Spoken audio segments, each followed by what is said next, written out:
Barangay LS 97.1 Forever! Mga kwento ng pag-ibig, kwento ng pag-asa at mga kwento ng buhay dito sa Barangay Love Stories. Love Stories.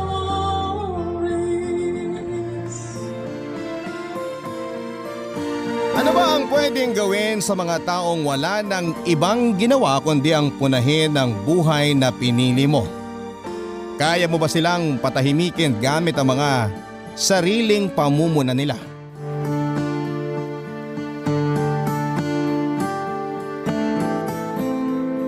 Dear Papa Dudut, kilala ang mga Pilipino sa pagkakaroon ng close family ties.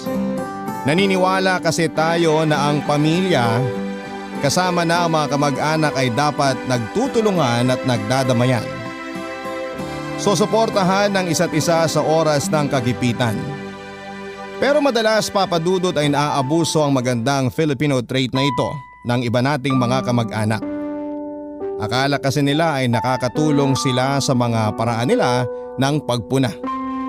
Ang hindi nila alam ay nakakasakit na sila. Ako nga pala si Dana, Papa Dudut, 29 years old. Actually, ilang buwan na lang ay 30 na ako. Wala namang problema sa edad ko. Masaya ako dahil inabot ko pa ang ganitong edad, pero may mga taong tila hindi masaya na umabot ako sa ganito nang hindi man lang ako nakakapag-asawa. Katulad na lamang ng aking tiyahin na si Tita Rosa, 60 years old at nakakatandang kapatid ng aking nanay. Hindi ko nga alam kung bakit kahit sa ganitong taon at panahon ay issue pa rin sa kanya, ang mga babaeng tumungtong ng 30 ay single pa rin. Hindi lang naman ako ang dalagang Pilipina na nakakaranas ng matinding pamumuna mula sa mga tiyahin nila. Marami kami at mukhang hindi lang dito sa Pilipinas uso ang pakikialam ng mga tiyahin. Maging sa ibang mga bansa rin sa buong Asya. Sa tingin ko dahil ito sa baluktot nilang konsepto ng close family ties. Papa Dudut, nagsimulang maging impyerno ang buhay ko nang minsang makituloy si Tita Rosa sa amin ni Mama. Lahat ng pwedeng punahin nito ay napansin na niya sa akin. Parang wala akong naging tamang desisyon sa buhay mula nang nagpakita siya sa amin ng mama ko.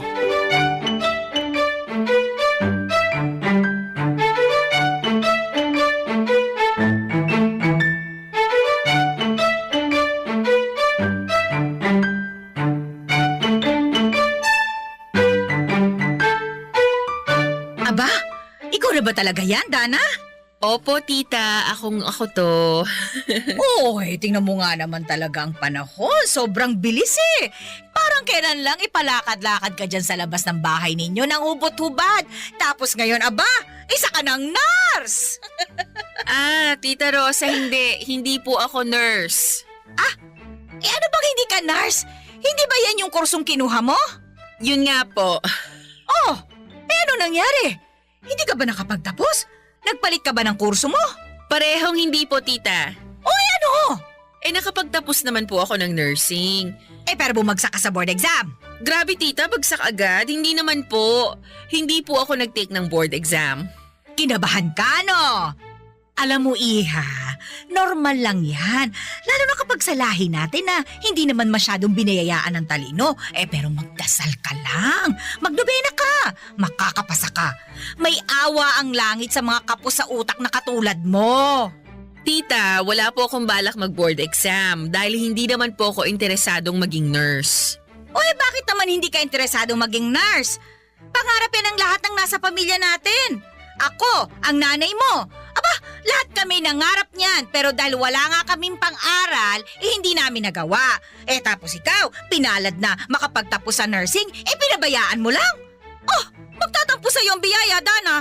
Di ko naman po kasi pinangarap maging nurse. Kayo lang naman po ni Mama ang namilit sa akin na kunin yun. Dahil yun ang praktikal. Mas mabilis ang pera. Mas mabilis kang makakatulong sa nanay mo, lalo na kapag nasa ibang bansa ka na. Tingnan mo nga yung ibang pinsan mo. Nurse dun sa Canada at saka sa UK. Oh, nakapagpatayo na sila ng bahay at maliit na negosyo. Di good for them. Pero hindi ako mapipilit maging isang nurse. Dahil hindi naman po yun ang passion ko. Passion. Bakit? Mapapakain ka ba ng passion na yan? Pero magiging masaya po ako. Sus! Walang masaya kapag kumakalam na ang sikmura mo, Ineng. Okay naman po at sapat ang kinikita ko, tita. Huwag po kayong mag-alala. Uy, ano ba yung trabaho mo? Writer po. Freelance writer. Writer? Freelance? Ibig sabihin po, hindi po ako nakatali sa mga kumpanya. Kaya malaya ako sa oras ko at proyektong ginagawa ko. May benefits ba dyan? Syempre, ako na po ang nagbabayad nun ng personal. Sa pagkakasabi mo pa lang, alam ko nang mababa ang sahod mo dyan. Hindi man po kasing taas siguro ng gusto nyo, pero sapat na ang sahod ko at masaya ako sa ginagawa ko. Alam nyo naman, bata pa lang ako Mahilig na akong magbasa at magsulat, 'di ba? Hindi ko naman alam na seseryosohin mo yung pagsusulat nun. Sa totoo lang hindi naman ganun kaganda ang mga sinusulat mo noon, Dana. Magpakatotoo na tayo, ha? Subukan niyo pong basahin yung nagawa ko. Magbabago po yung tingin ninyo. Pero hindi magbabago ang tingin ko na sobrang baba ng kitaan dyan sa pagiging writer mo. Hindi rin magbabago ang isip ko na dapat pinagpatuloy mo ang natapos mong kursong nursing. Sana man lang, naawa ka sa nanay mo na mag-isa kang ginapang para mapaaral ka niya sa kursong yan. Suportado niya naman po ako sa napili kong trabaho. Sa ngayon, pero ramdam ko na masama ang loob niya na hindi mo itinuloy ang nursing. Naku, kung ginamit mo lang yung utak mo, di sana ngayon andong ka na sa ibang bansa at nagpapadala ka na ng pera at balikbayan box dito sa atin.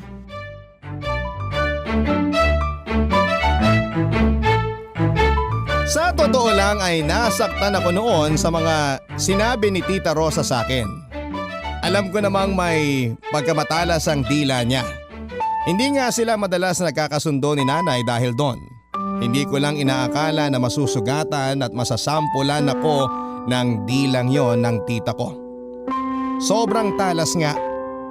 Akala ko yun ang huling beses na makakarinig ako ng panghusga mula sa kanya.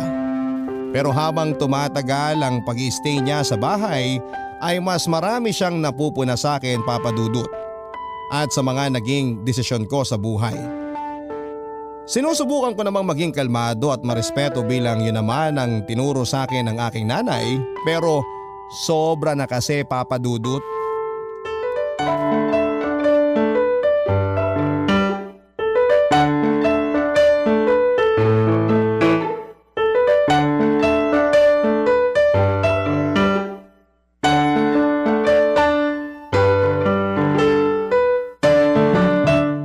Nabalitaan mo na ba?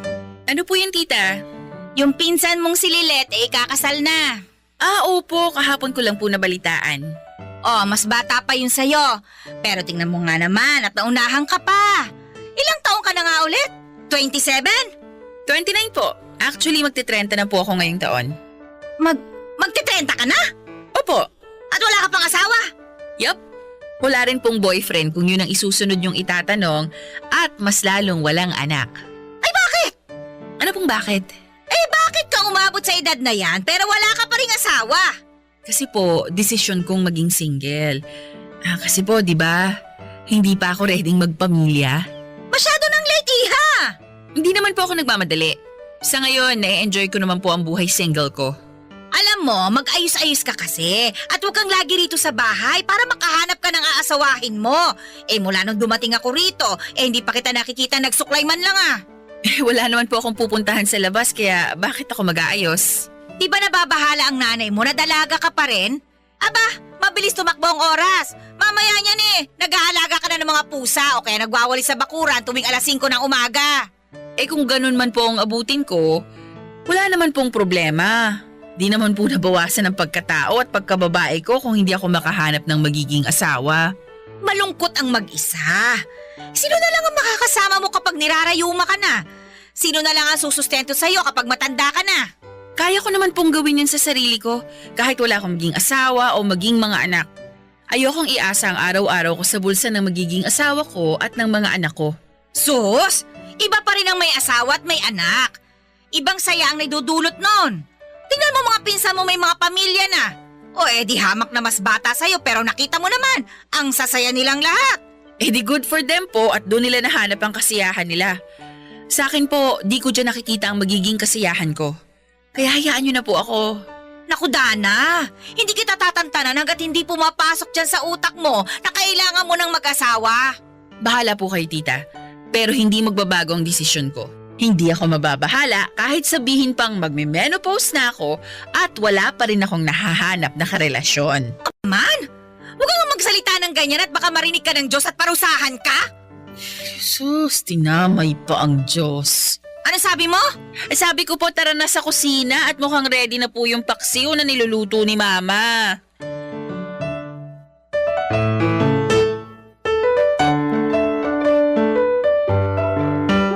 Sobrang gigil na ako noon kay Tita Rosa Papadudut.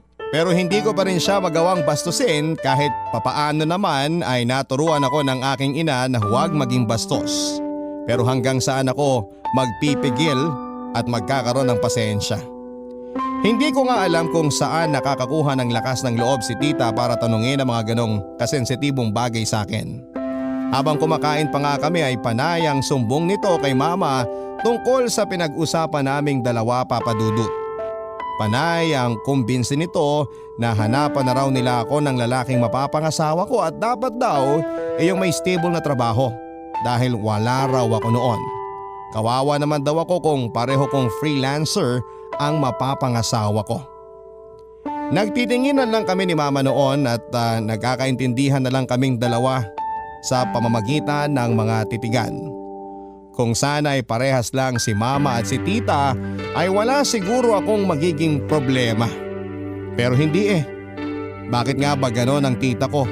Parang kulang siya sa pagmamahal. Parang naging impyerno ang buhay ko habang kasama si Tita Rosa sa bahay Papadudut. Lahat ay nakikialam siya. Pati nga mga pinopost ko sa Facebook, friend ko kasi siya sa Facebook. At kapag may nakikita itong pinost ko na hindi niya naiintindihan o pakiramdam niya ay masama, ay sinasaway niya ako kaagad. Pati yung mga memes na pangkatuwaan lang ay masyado niyang sineseryoso. At binalaan pa ako nito na mapupunta raw ako kay Satanas kapag hindi ko tinigil ang mga post na yon. Kaya naman hinide o tinago ko na lamang sa kanya lahat ng pinopost ko para manahimik na siya. Pero hindi pa rin pala ako nito titigilan. Isang araw ay may napansin na naman ako sa kanya. Seryosong seryoso siya at syempre tulad ng dati, meron na naman siyang gustong sabihin sa akin.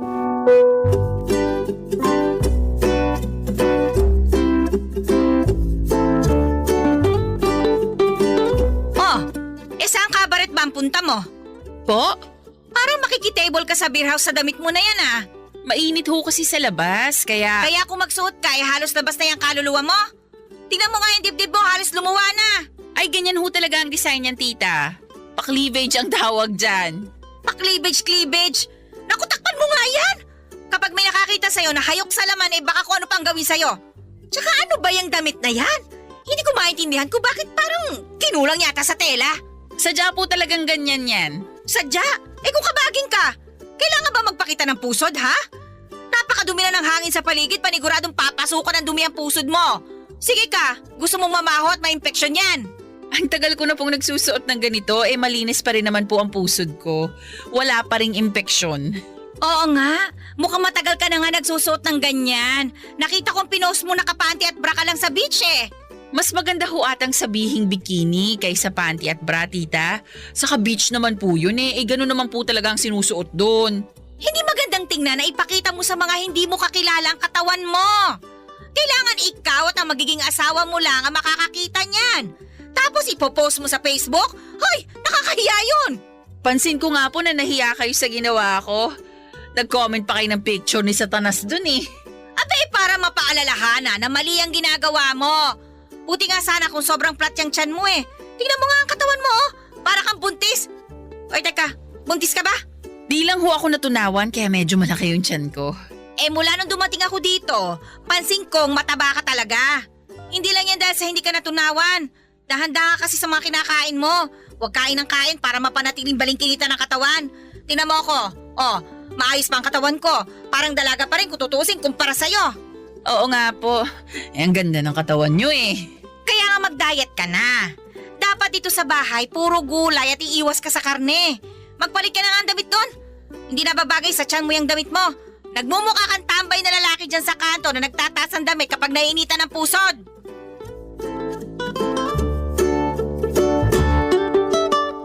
Sobrang bad trip ko noon, Papa Dudut. Sinira niya ang confidence ko.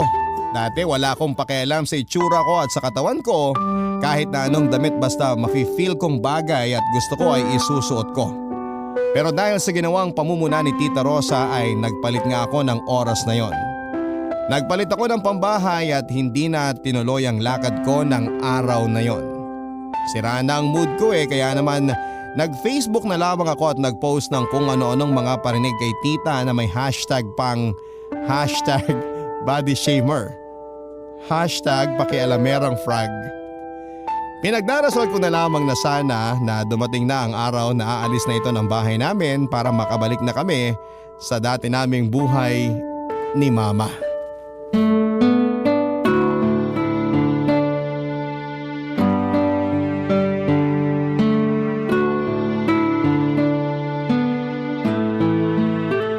Dana, kanina ko pa napapansin, hindi mo ako kinikibo Masama lang po ang pakiramdam ko. Kaya pala konti lang ang kinain mo kaninang tanghali. Sabi nyo kasi di ba mag-diet ako kasi ang taba-taba ako na. Ay mabuti naman at naalala mo pa yon. Maganda yan. Ipagpatuloy mo. Para sa'yo rin yan. Salamat po. Dana, Ano po yun? wala ka ba talagang balak mag-asawa? Ha? Napag-usapan na po natin yan, tita. Oo nga. Pero baka kasi magbago pa ang isip mo. May irereto kasi ako sa'yo. Sino naman po yan? Anak ng kumari ko sa probinsya. Si Man. Ako, maraming pera. Dahil maraming pera kaya nyo ako irereto sa kanya? Oo, parang ganun na nga. Kasi nga hindi ba? Hindi naman ganun kaganda yung trabaho mo. Kaya mas maganda yung mapapangasawa mo, mapera. Yung hindi ka magugutom. Talaga po ba? O eto nga, kausap ko na yung kumari ko. Ang sabi niya, darating sa susunod na buwan yung anak niya. Ilang buwan din daw itong magpapahinga. Kaya nga ang sabi ko, magandang makilala mo na. Sinend ko yung picture mo Ano pong picture? Naghanap na lang ako dyan sa Facebook. Yung nakablusa ka na pula at nakapantalon. Yun lang kasi yung pinakamaayos mong picture na payat ka pa. Tsaka mukhang marangal tingnan. College pa po ako nun, tita. Sobrang tagal na nun. Ay, hayaan mo na. Basta mag-diet ka na lang ulit at mag-makeup para mabawi mo yung dati mong itsura. Grabe. Oh, mukhang ayaw mo makilala tong sinasabi ko sa'yo Obvious po ba? Huwag ka na masyadong pihikan, Dana. Tumatakbo ang oras. Tandaan mo, tumatanda ka na. Ang matres mo, baka agiwin na yan at hindi na mapakinabangan pa. Tita, pati matres ko pinakikialaman nyo na po talaga? Concern lang naman ako sa'yo, Iha. Magte-30 ka na. Mahihirapan ka na makabuo kapag umabot ka sa ganyang edad. Alam mo yan. Kung sabihin ko po sa inyo na hindi naman ako interesadong magkaanak. Anong sabi mo? Sa totoo lang wala naman akong balak magkaanak Ayoko. Ni minsan hindi pumasok sa isip ko na gustuhin na magkaroon ng anak. Alam ba ng nanay mo ito? Kasalanan niyang gusto mo. Mali na hindi mo gustuhin na magkaroon ng anak. Hindi ka mabubuo bilang isang babae kung hindi ka magiging isang ina. Diyan naman po kayo nagkakamali, tita. Dahil buo na ako bilang isang babae kahit wala akong maging anak dahil masaya ako. Sinasabi mo lang yan ngayon pero balang araw kapag nagkaedad ka na at wala kang naging anak, pagsisisihan mo yon dahil wala kang kasamang mag-aalaga sa'yo pagtanda mo. Kaya ko pong alagaan ang sarili ko at hindi ko yon iaasa sa iba. Alam kong medyo nag-init na ako noon sa naging usapan namin. Sobra na kasi. Alam kong ramdam ni Tita Rosa ang tensyon sa pagitan namin kaya hindi na rin ito nagsalita pa. Pumanik na lamang ako sa aking kwarto para makaiwas na sa kanya. Doon ako nagpalipas ng magdamag. Kahit nga nasa kwarto ako ay rinig ko si Tita Rosa na pinapagalitan ang aking nanay. Bakit daw parang mali ang paraan ng pagpapalaki nito sa akin? Bakit daw ganon ako mag-isip? Napapailing na lamang ako habang nakikinig, Papa Dudut. Mabuti na lang talaga at hindi naging katulad ni Mama si Tita Rosa. Kaya thankful ako siya ang aking naging ina dahil suportado nito kung saan ako magiging masaya. Bigla ko tuloy naisip mga anak ni Tita Rosa ko. Nakakaawa naman sila. Kinabukasan ay kinausap ako ni Mama tungkol sa naging usapan nila ni Tita Rosa. Saktong wala si Tita Rosa noon dahil nagpunta ito sa simbahan. Nasa sala kami noon ni Mama. Nakatingin ako sa kanya at alam ko namang walang panghusga sa itsura niya. Kaya alam kong malaya kong masasabi kung ano man yung nararamdaman ko. Yun ang isang bagay na sobrang thankful ako noon na meron kami ni Mama. Yung pagkakaroon ng koneksyon at maayos na komunikasyon.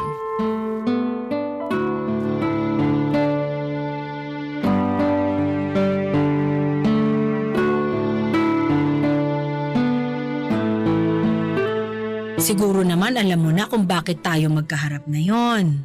Alam na alam. Nagkausap kami ng Tita Rosa mo kagabi. Rinig ko nga kagabi. Parang naka-megaphone siya sa sobrang lakas ng boses. Alam mo naman ang tita mo kapag may gustong puntuhin. Bakit ba siya ganun, Mama? Bakit ganung ano? Sobrang mapanghusga. Parang wala na akong ginawang tama sa paningin niya. At ang malala pa, ginudge pa niya ang pagpapalaki mo sa akin. Eh ikaw, ginajudge mo ba kung paano kita pinalaki?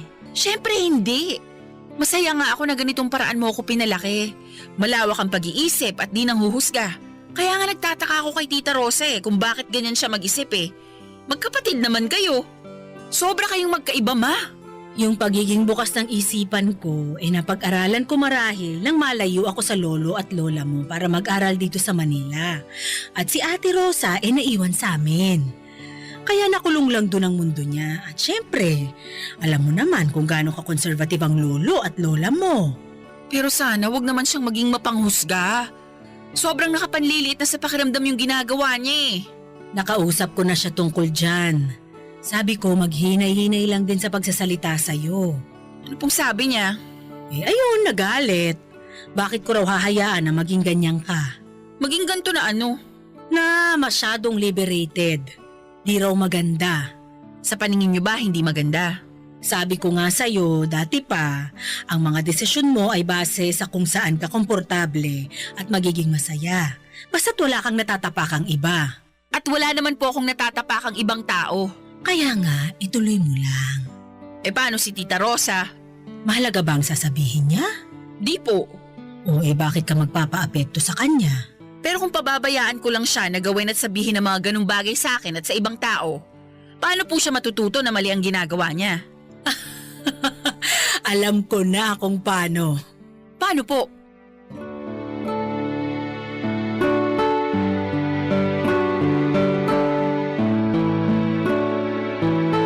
Nakangiti noon si Mama habang sinasabi sa akin ang gagawin oras na simulang muli ni Tita Rosa ang pamumuna sa akin. Maganda ang plano niya at mukhang dito matututo si Tita Rosa na manahimik na. Hinintay lang namin ang kanyang pagbabalik mula sa pagsisimba at hinintay namin na siya ang magsimulang manghusga. Bago namin isakatuparan ang aming plano ni Mama Papa Dudut.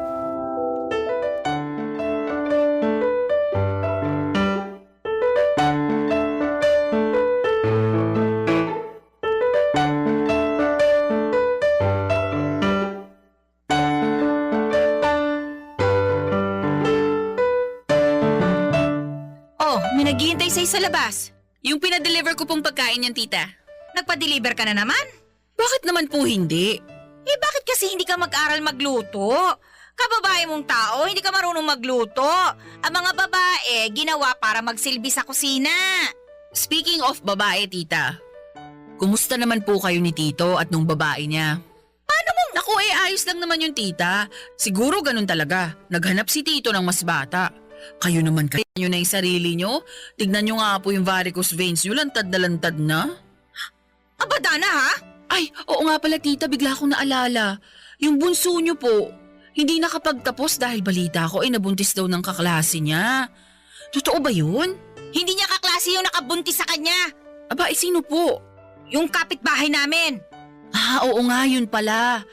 Yun yung nakita kong pinost niya sa Facebook. Mukhang mas matanda pa yun sa inyo ah. Mas matanda lang ng buwan sa akin. Sayang po, no? Kung di siya nabuntis ng maaga, di sana may nurse na kayo ngayon. Sayang naman. Ibabalik pa naman siya sa pag-aaral niya kapag nakapanganak na. Makabalik pa kaya? Sabi niyo nga sa akin dati, di ba? Kapag nanay ka na, dapat sa bahay ka na lang at maglinis at mag-alaga ng mga anak mo. So paano po yun, tita? Bahala sila sa buhay nila. Buhay nila yun Ayaw ko makialam. Sana all po, di pinakikialaman, no? Bakit ba bigla-bigla ka naglalabas dyan ng mga issue tungkol sa akin? Bakit bigla-bigla na lang pinakikialaman mo ang buhay ko? Naku, masama po ba yun, tita? Kala ko kasi ayos lang na makialam sa nangyayari sa buhay ng tao Mali po ba yun? Mali yun! Ano bang klaseng pagpapalaking ginawa ng nanay mo sa'yo? Mali ang makialam sa buhay ng iba, lalo na kung hindi mo alam kung anong totoong nangyayari sa kanila. Dapat po ba mag-focus na lang sa sarili kesa makisawsaw sa buhay ng iba? Abay, oo naman! Lalo na kung doon naman sila masaya po, no? At di ka naman naaapektuhan sa desisyon nila. Tama! So tita, mula ngayon hindi niyo na ako pakikialaman sa buhay ko? Kung piliin ko mang di mag-asawa at magkaanak? Kahit yung bilbil ko umabot na sa bunbunan? Hahayaan niyo na po ba akong maging masaya sa pagiging freelance writer ko? Oo na, tama ka na. Naku, ang sarap pakinggan sa tenga, tita. Isa pa nga! Oo na! Pambihira ka. O siya, kumain na tayo, tita. Umorder ako ng crispy pata kasi ito yung paborito mo, sabi ni mama. Tara na! Sa ganoong paraan kami natapos ng aking tita Papa Dudut. After noon ay hindi na siya nakialam pa sa mga desisyon ko sa buhay. Alam kong hindi pa rin ito sang-ayon sa mga desisyon ko, pero natuto na siyang itikom ang kanyang bibig at suportahan na lamang ako sa mga gusto ko. Ganon na rin ang ginawa nito para sa kanyang pamilya. Hindi na ito nagkokontrol sa lahat ng tao sa kanyang paligid. Mula noon ay naging maayos na kami hanggang sa makauwi na nga siya sa kanila, Papa Dudut. Natutuwa ako na kahit sa sandaling nakasama namin siya sa bahay ay may naiambag kami sa ikakabuti niya. Maraming salamat, Papa Dudut, sa pagbasa ng aking kwento. Ako ang inyong forever ka, Barangay Dana. Hanggang sa muli, ako po si Papa Dudut sa mga kwento ng pag-ibig, buhay at pag-asa dito sa Barangay Love Stories number 1. Mga kwento ng pag-ibig, kwento ng pag-asa at mga kwento ng buhay dito sa Barangay Love Stories. Love Stories.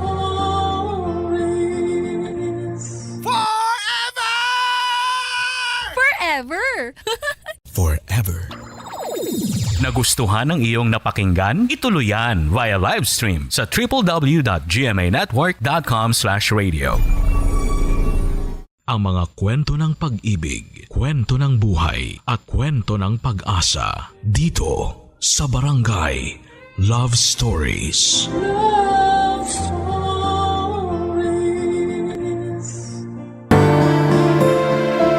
Lahat ng mga kamalian natin sa nakaraan ay minsan na nating hiniling na maitama sa kasalukuyan.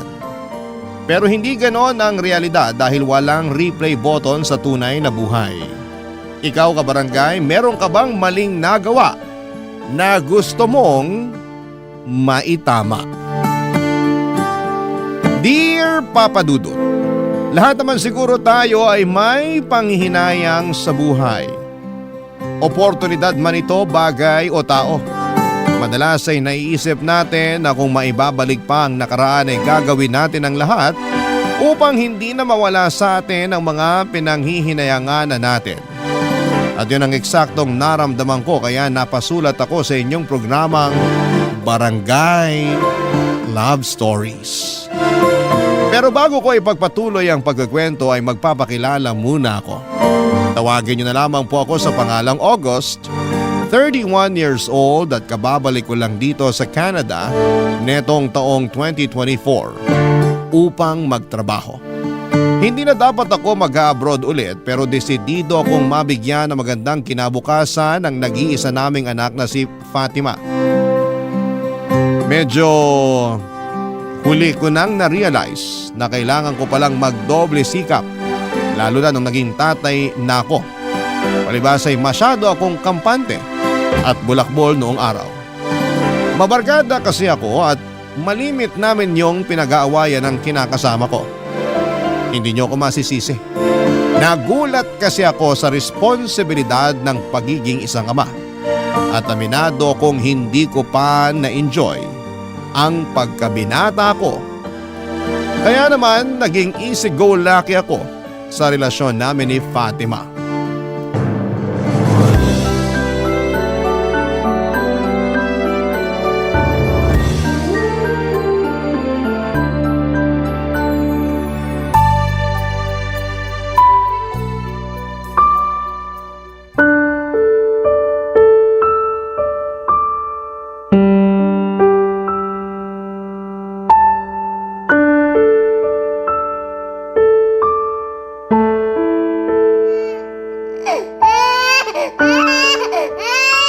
Yun!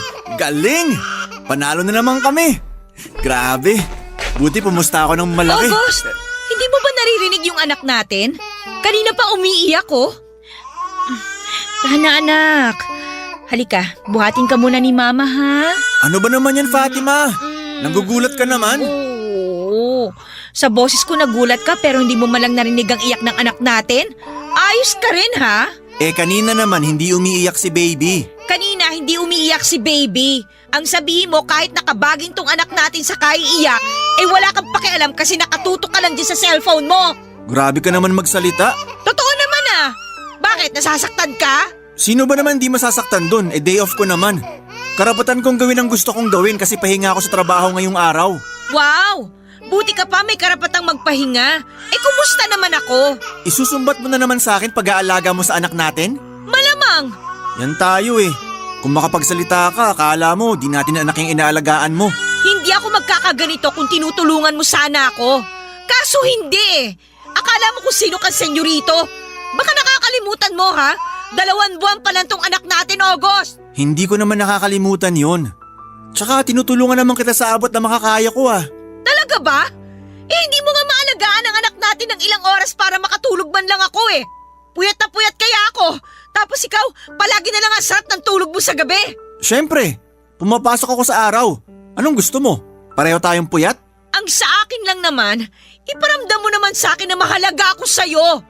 Simula kasi nung mga anak ako, parang kung sino na lang ang trato mo sa akin. Parang katulong mo na lang at tagapag-alaga ng anak mo. Masyado ka namang OA. Hindi naman kita tinatrato ng ganyan Hirap sa'yo, kinakawawa mo lagi sarili mo Kawawa naman talaga ako Diba? Hindi ba halata? Tingnan mo nga yung itsura ko. Hindi ko na magawang magsuklay o maligo man lang kasi nakatutok ako sa anak natin. Pahinga ko na sana yung araw na nandito ka, pero hindi ka rin maasahan. Kung minsan mas ikaw pang inaalagaan kaysa sa baby natin Hindi ko nakasalanan kung di ka makapagsuklay o makaligo.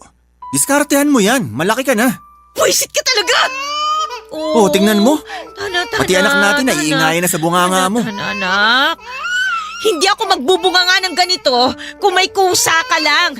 Ang kaso, para kang laruan na disusi Nung nakaraan, kinumpara mo ako sa pakong dipukpok. Ngayon naman sa laruang disusi. Totoo naman Bakit? Nasaktan ka ba, ha? Malamang. Akala mo sa aming mga lalaki, walang feelings? Sa'yo, oo. Kasi mukha kang nagmamanhid-manhidan. Kayamot ka naman Alam mo, kung sisirain mo lang araw ko, mabuti pa. Punta na lang ako sa mga tropa ko. Sandali lang. Sino may sabi sa'yo na aalis ka? Dito ka lang. At sinong may sabi sa'yo na mapipigilan mo ako? Isusumbong kita sa nanay mo pag umalis ka. Kaya kung ayaw mong masermonan, dito ka lang sa bahay natin. Pambihira naman. Ginamit mo pa si nanay. Talaga! O ayan, buhatin mo ang anak natin. Teka, anong gagawin ko rito? Alagaan mo, padedehin mo, o di kaya naman patulogin mo.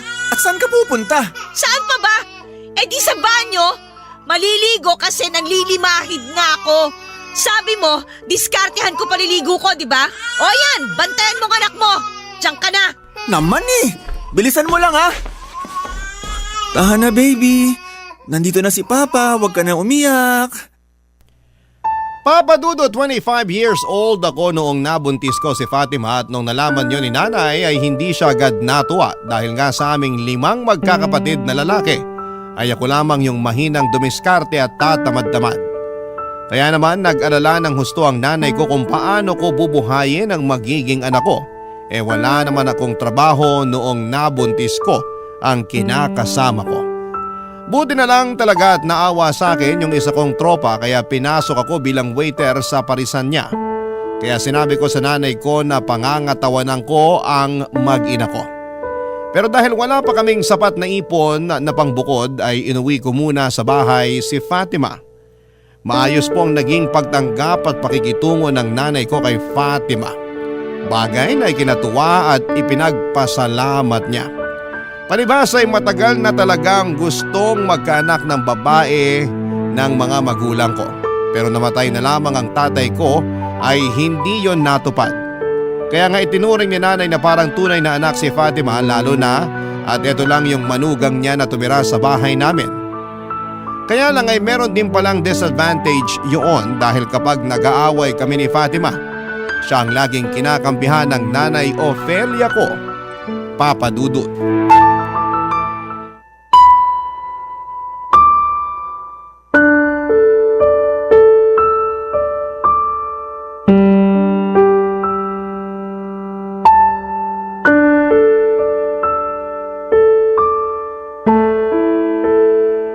August? Ano na naman yung nakarating sa akin na nag-away na naman kayo ni Fatima? At talagang tinutuon niya yung sumbong niya sa'yo? Hindi siya nagsumbong. Nakita ko lang siya na umiiyak habang hinihele yung anak nyo, kaya nag-alala ko. Ayun, tinanong ko. Nung una ayaw pa ngang sabihin pero pinilit ko, kaya napakwento na lang din yung kinakasama mo. Huhulaan ko po, sa kwento niya, siya na naman ang tama tapos ako yung mali. O naniniwala naman ako kay Fatima. Kasi nakikita ko ang mga pagkukulang mo sa pamilya mo. Pati ba naman kayo, Nay? Anong pati ako? Sakit niyo magsalita kasi. Nasasaktan ka kasi totoo yung sinabi ko. Malay niyo naman nagdadrama lang yung si Fatima. Dito kasing nakaraan lagi siyang malungkot. Tapos tingin niya pa sa sarili niya kinakawawa ko. Kaya nga naiinis ako sa kanya eh. Kasi di naman ganun trato ko pero yun iniisip niya. Intindihin mo na lang ang kinakasama mo. Baka mamaya dumaan sa ano nga yun?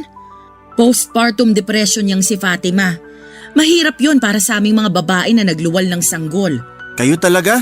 Kung ano-ano yung nababasa niyo sa internet. Anong postpartum depression? Di naman yung totoo. Dami niyong alam. Anong hindi totoo? Eksperto na ang may sabi. Saka kung makapagsalita ka? Palibhasa, hindi ikaw ang nanganak. Bakit naman kami magkakaanak? Lalaki kami, di ba? Wala kaming matres. Aba, napakabastos mo namang bata ka. Hindi na po ako bata. Kaka-26 ko lang po, di ba? Alam mo naman pala na hindi ka na bata pero parang bata ka pa rin kung mag-isip at umasta. Baka nakakalimutan mo. May sarili ka na ring anak, August. Hindi ko po nakakalimutan yon pero... Pero ano? Nakakapagod din palang maging magulang. 2 buwan pa lang ang anak ninyo ni Fatima. Mahaba-haba pa ang panahon na gugugulin nyo sa pagpapalaki ng anak nyo. Tapos napapagod ka na agad? Hindi ko naman po kasi alam na ganito kahirap maging tatay. Doon pa lang sa kailangan ko magtrabaho para may panggatas at diaper yung anak ko. O sinong gusto mong magtrabaho? Ako? Matanda na ako para magbanat ng buto. Hindi ko naman po sinabi na kayo yung magtrabaho. Ang hirap kasi sa inyong kabataan. Gagawa-gawa kayo ng bata, pero takot kayo sa responsibilidad.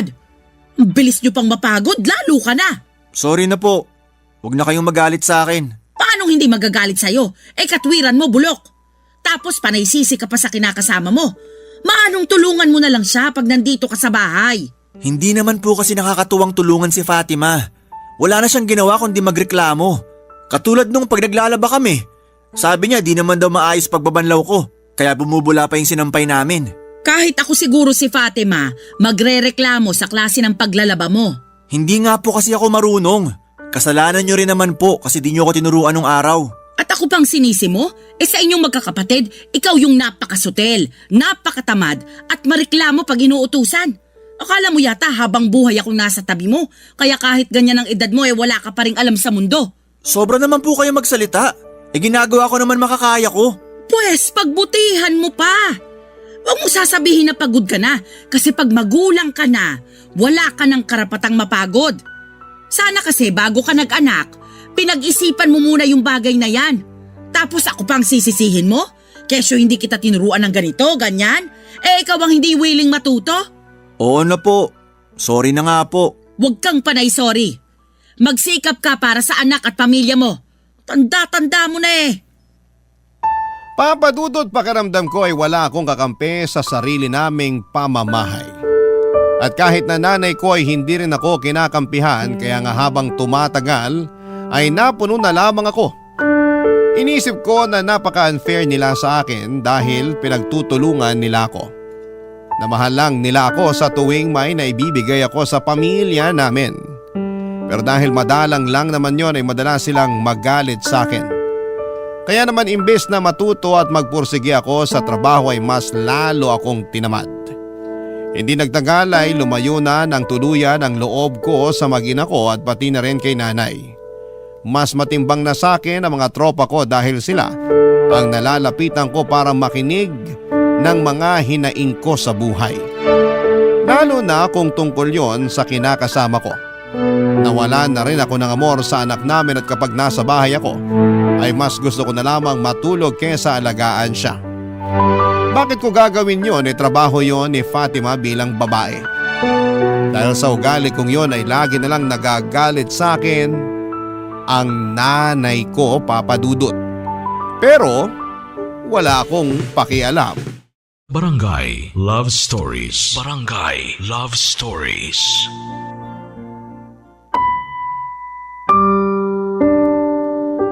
Papa Dudut, sa aming magkakapatid, ako lang ang hindi nakapagtapos ng pag-aaral. Choice ko naman yon kasi nahirapan ako sa college. Nakatungtong naman ako pero isang semestre lamang ay nag-back out na ako. Buti na lamang at graduate na lahat ng mga kuya ko noong namatay ang tatay kaya wala nang masyadong iniisip si nanay. Dalawa pa sa mga kapatid ko ang nakatira na rin sa ibang bansa. Yung panganay ay sa Canada at yung pangatlo ay sa Korea. At sila ang sumusuporta sa amin ng nanay ko bago ko nabuntis si Fatima. Kaya nga nasabi ko na nagulat talaga ako sa responsibilidad ng pagiging magulang dahil sa edad ko noon ay wala pang direksyon ng buhay ko. At ayos lang kung magtrabaho ako o hindi kasi may kinakain naman kami ng nanay ko. Kaya lang noong nagkaanak na ako ay nagbago na nga ang lahat. At hindi ko alam kung kakayanin ko ba dahil nga nami-miss ko na yung dati kong buhay na binata at walang iniisip na responsibilidad, Papa Dudut.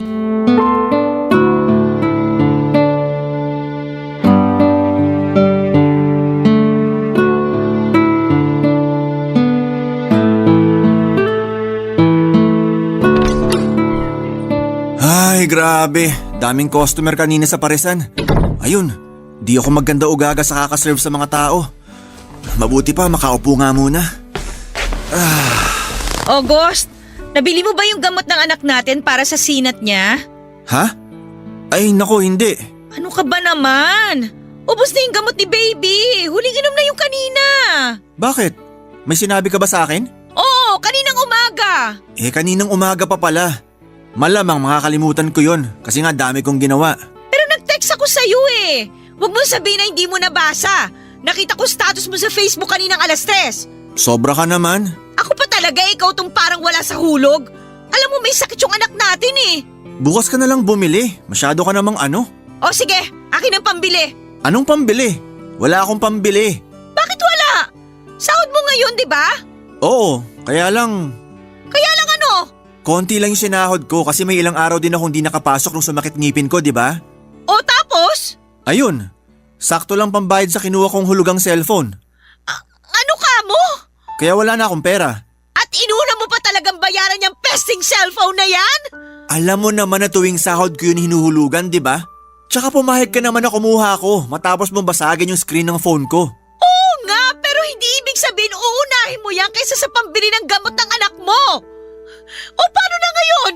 Wala kang maibigay sa akin na pera. Saan ako kukuha ng pambili ng gamot ng anak natin? Kay nanay na lang muna siguro. Hindi ka ba nahihiya sa nanay mo? Ang tanda-tanda mo na, asa ka pa rin sa kanya.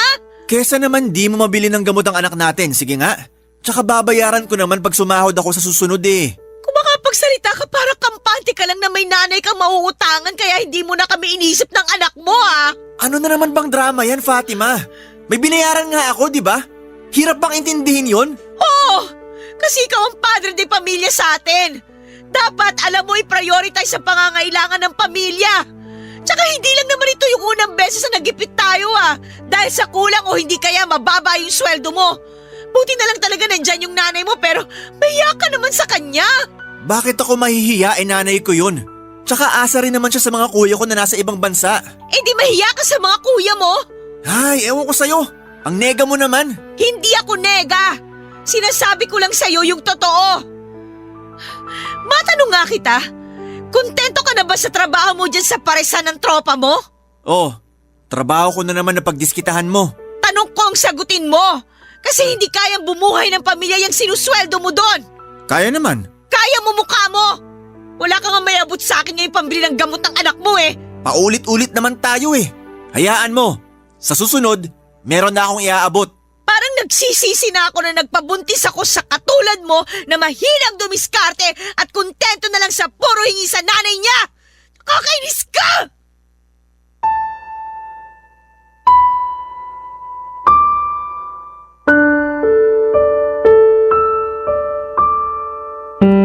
Papadudot nagkakilala kami ni Fatima sa isang dating app.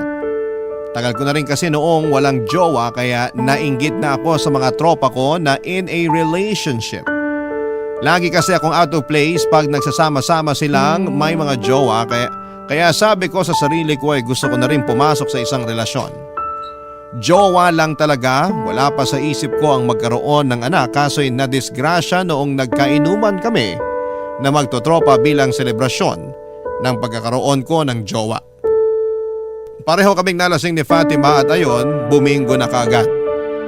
Dahil nga sa lumalalang away namin ni Fatima tungkol sa pera, unti-unti na rin nawala yung pagmamahal ko sa kanya. Saka malaki na rin ang pinagbago niya simula ng mga anak na siya.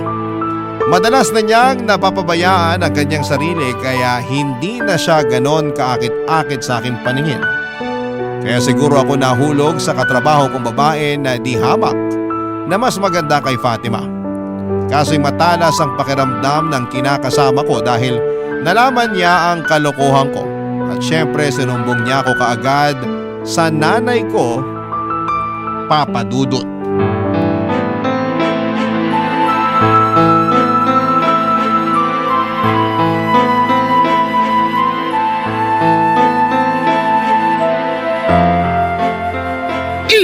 Nay! Muntik naman po akong tamaan ng kaserola. Sana nga tinamaan ka na kasi kulang pa yan kung tutuusin. Bakit po ba? Ano po kasalanan ko? Nakuha mo pa talagang magtanong? Halika rito. Papaluin kita ng panandok. Lintik kang bata ka? Wag po, Nay. Masakit po yan. Wala akong pakialam. Sana naisip mo yan bago ka nagloko. Ano po magloko? Hindi ko po kayo maintindihan. Aray ko, Nay! Kunwari ka pa? Alam ko na lahat kasi sinabi sa akin ni Fatima. Ano na naman po bang sinumbong sa inyo ng babaeng yun? Ay di ano pa nga ba?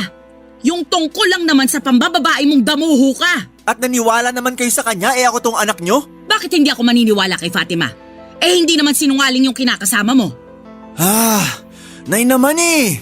Kung ganun, totoo nga. Sabihin mo, totoo ngang nang babae ka? Nay, please po. Sagutin mo ang tanong ko, tatamaan ka ulit nitong panandok na hawak ko. Opo. Nang babae nga po ako. Ang kapal ng mukha mong bata ka! Hindi na nga po ako bata. Huwag niyo na po akong ituring na bata. Tama na po, nakakasakit na kayo. Dapat lang nasaktan kita para magtanda ka.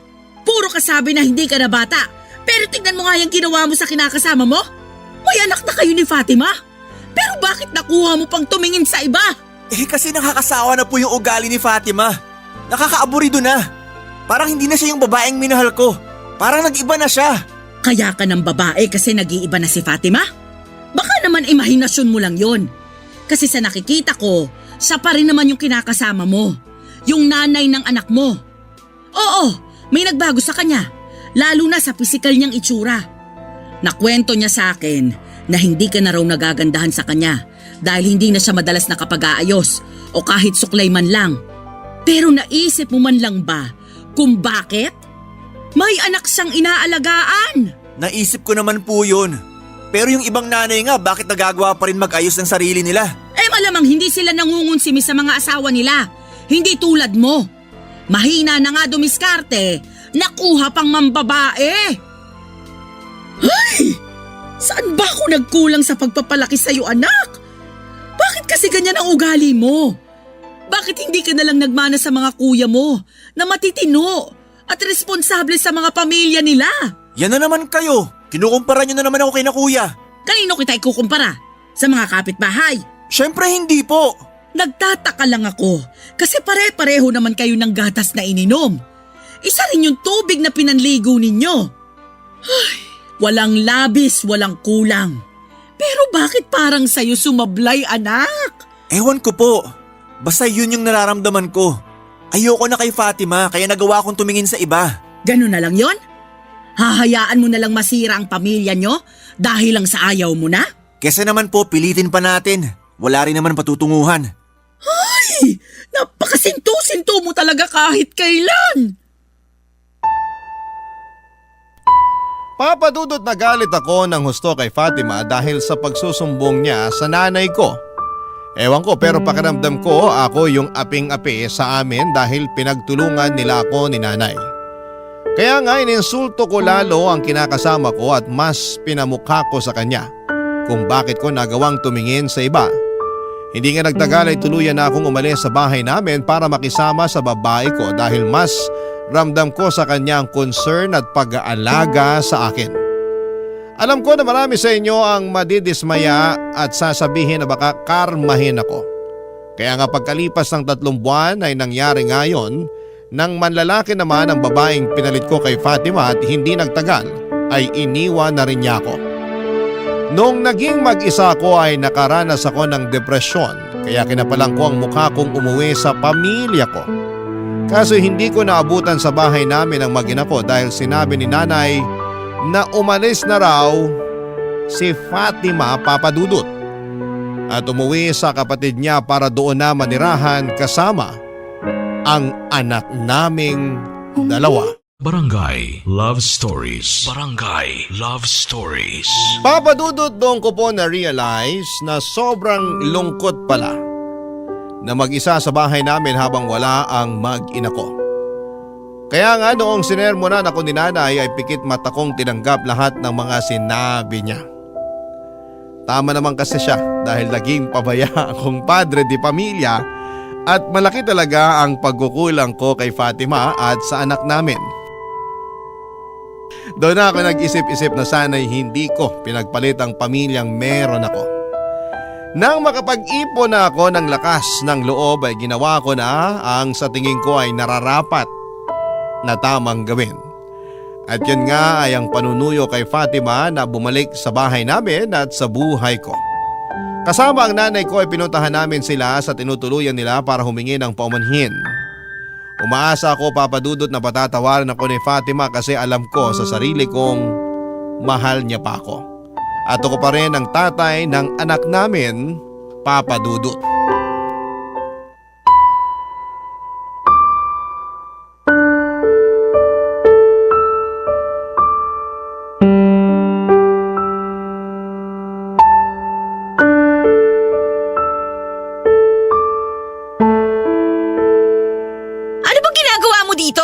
Pumunta ako rito para sunduin kayo ng anak natin. At bakit naman kami sasama sa'yo? Kasi pamilya tayo. Noon yon, bago mo mas pinili yung babae mo. Alam ko na malaki naging kasalanan ko sa'yo. Kaya nga nandito ako ngayon para humingi ng kapatawaran. Aaminin ko, naging padalos-dalos ako noong mga panahong yun. Nakalimutan ko kayo ng anak natin nang ipagpalit ko kayo sa iba. Kaya nga humihingi ako ng tawad sa lahat-lahat ng nagawa ko sa'yo at sa anak natin. At sa palagay mo, dahil lang sa humingi ka ng tawad, tapos na ang lahat ng mga kasalanan mo? Diyan ka nagkakamali, August. Dahil nagising na ako sa katotohanan. Ako rin naman. Kaya nga na-realize ko na mas mahalaga kayo sa akin ng anak natin. O buti naman na-realize mo yan. Pero sorry ka na lang kasi huli na para sa bagay na yan. Anong ibig mong sabihin? Kasi pagod na akong makisama sa'yo. Pagod na akong umasa na mabibigyan mo kami ng maayos na buhay ng anak natin. Pagod na akong magmakaawa sa atensyon at pagod na ako sa pagmamahal mo. Pagod na akong mahalin ka. Please, wag mo naman gawin sa akin to. Ang alin? Huwag ako mapagod sa'yo? Oo, bigyan mo pa ako ng isa pang pagkakataon kasi nagsisisi na ako. Hindi ka ba nakikinig? Pagod na nga ako, di ba? Ibig sabihin, pati pagbibigay ng pagkakataon sa'yo, kinapagurang ko na rin. Pagod na akong umasa na magbabago ka pa kaya bahala ka na sa buhay mo. Fatima naman, wag mong gawin sa akin to. Alalahanin mo may anak tayo. Hindi ko nakakalimutan yon. Pero hanggat wala kang napapatunayan, wala ka rin karapatang matawag na tatay ng anak ko. Pangako, magsisikap ako. Maghahanap ako ng ibang trabaho para tumaas yung sahod ko para makabukod na tayo at mabigay ko rin yung pangangailangan nyo. Gawin mo muna bago ako maniwala sa'yo.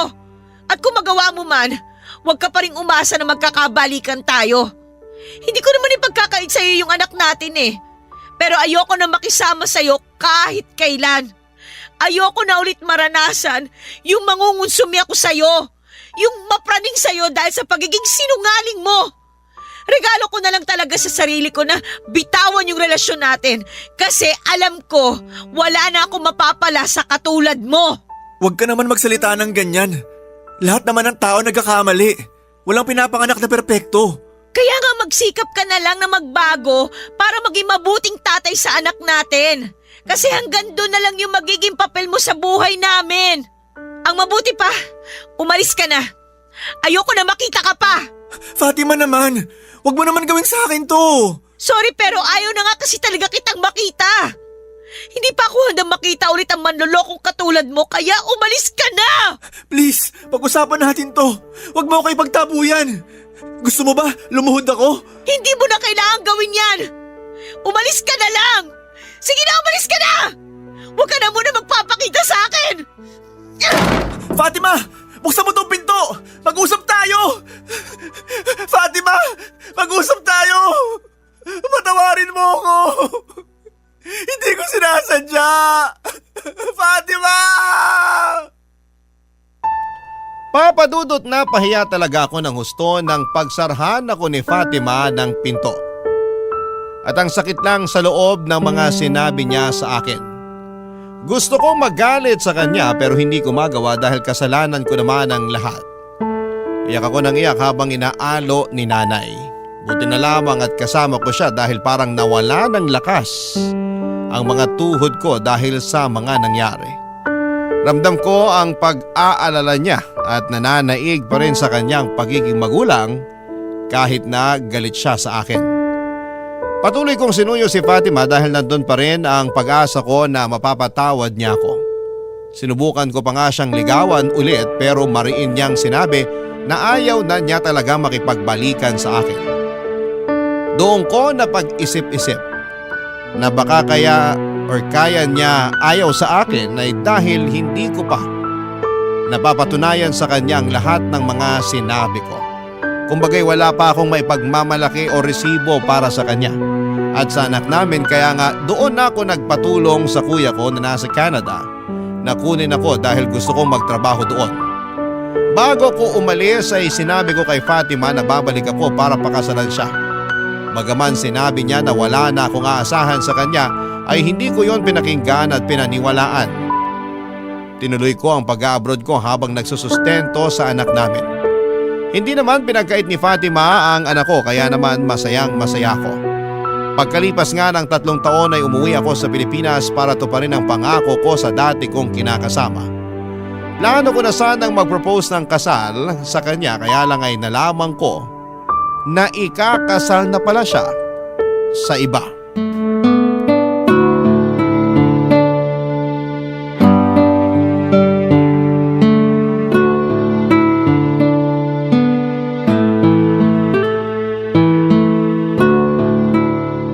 Naku, ang bongga naman itong invitation na to. Good morning po, Nay. Ay, good morning din anak. Ano po yung hawak nyo? Ito ba? Invitation sa kasal ni Fatima. Po? Ay, ba't nagulat ka pa?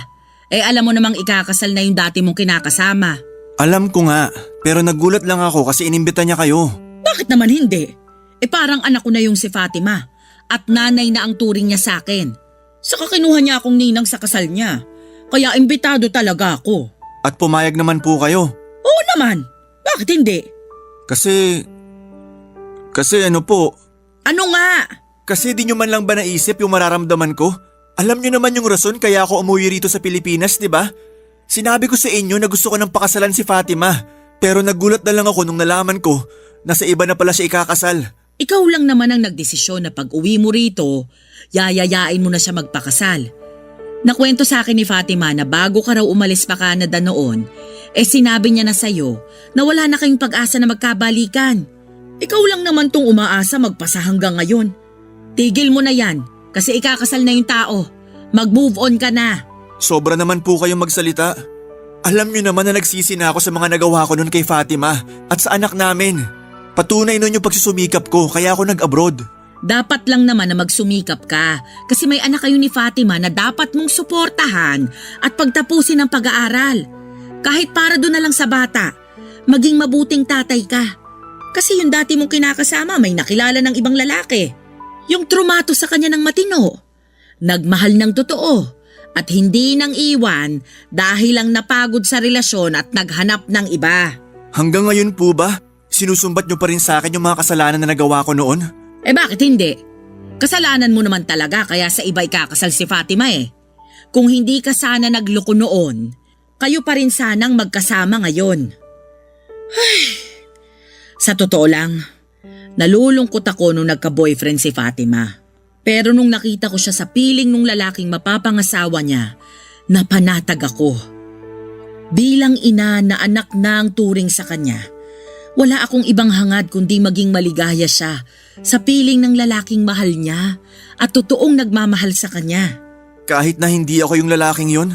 Oo, kahit na hindi pa ikaw yon. Pero anak nyo ako. Dapat ako yung kinakampihan nyo. Kinampihan naman kita. Pero hindi ako konsentidor na ina. Saka dapat mong matutunan ng leksyon ng mga kasalanang nagawa mo noong araw. Yan na yon. Paano na ako nito? Sino na lang magmamahal sa akin? Ay, tigilan mo na nga yung kadramahan mo. Ngayon na ikakasal na si Fatima, baka panahon na rin para humanap ka ng panibagong babae na mamahalin. Pero siguraduhin mo lang na magpapakatino ka na at hindi mo na uulitin yung mga kasalanan na nagawa mo noon sa dati mong kinakasama. Paano ko po gagawin yun? Mahal ko pa nga si Fatima. Pero hindi ka na nga mahal ni Fatima. Isaksak mo yan sa kokote mo. Sakit naman po nun. Masakit talaga kasi loko-loko ka nung araw. Ay, oo nga pala. Imbitado ka rin sa kasal ni Fatima kasi gusto ka raw makita ng anak nyo. Kaya pumunta ka ha. Samahan mo ako doon. Ayoko, Nay. Anong ayaw mo? Di ka ba nakikinig? Gusto ko raw makita ng anak nyo. Kakasabi ko lang na kahit sa anak nyo maging mabuting tatay ka. Ay nako, kahit kailan napakapasaway mo. Papadudot kahit na ayaw ko at labag sa loob ko ay pinilit pa rin ako ni nanay na dumalo sa kasal ni Fatima. Masaya naman ako kasi nakita ko yung anak namin pero mas nanaiglang. Talaga sa akin yung matinding inggit at panghihinayang lalo na nung tuluyan ng ikasal sa ibang babaeng pinakamamahal ko. Akala ko sa mga nobela o pelikula lang mangyayari yung ganong bagay pero meron din pala sa tunay na buhay. At ang masasabi ko lang ay sobrang sakit. Mabuti na lang at nakayanan ko pa rin na hindi umiyak ng mga panahong yon at nag-congrats pa ako kay Fatima at sa asawa niya. Sa kasalukuyan ay nag-move on na rin po ako at tanggap ko na naman sa sarili ko na hindi na magiging kami ni Fatima lalo na at kasal na siya sa iba. Kaya nga nag-decide akong bumalik sa Canada para abalahin ang sarili ko sa trabaho nang sa ganon ay mas madali akong makalimot. May mga gabi pa rin naman na umiiyak ako at nagsisisi sa mga kamalian ko sa nakaraan. Pero alam ko na hindi ko na yon mababalikan pa at ang tanging magagawa ko na lang sa ngayon ay ang magsikap na maging mabuting tatay sa anak namin ang dati kong kinakasama. Hanggang dito na lamang po ang sulat ko, Papa Dudut, at sana po ay mapili po ninyong i-ere sa programang Barangay Love Stories. Naway nakapulot ng aral ang aking kwento para sa mga kabarangay natin. God bless po and more power sa inyong istasyon. Ang inyong forever kapuso at kabarangay, August. Barangay Love Stories. Barangay Love Stories. Ako, gigil na gigil talaga ako sa nangyayari sa kwento natin. O ikaw, kabarangay, kumukulo rin ba dugo mo?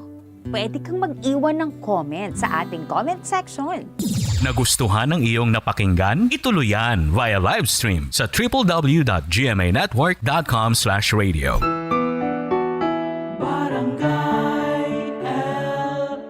In Mega Manila, 97.1.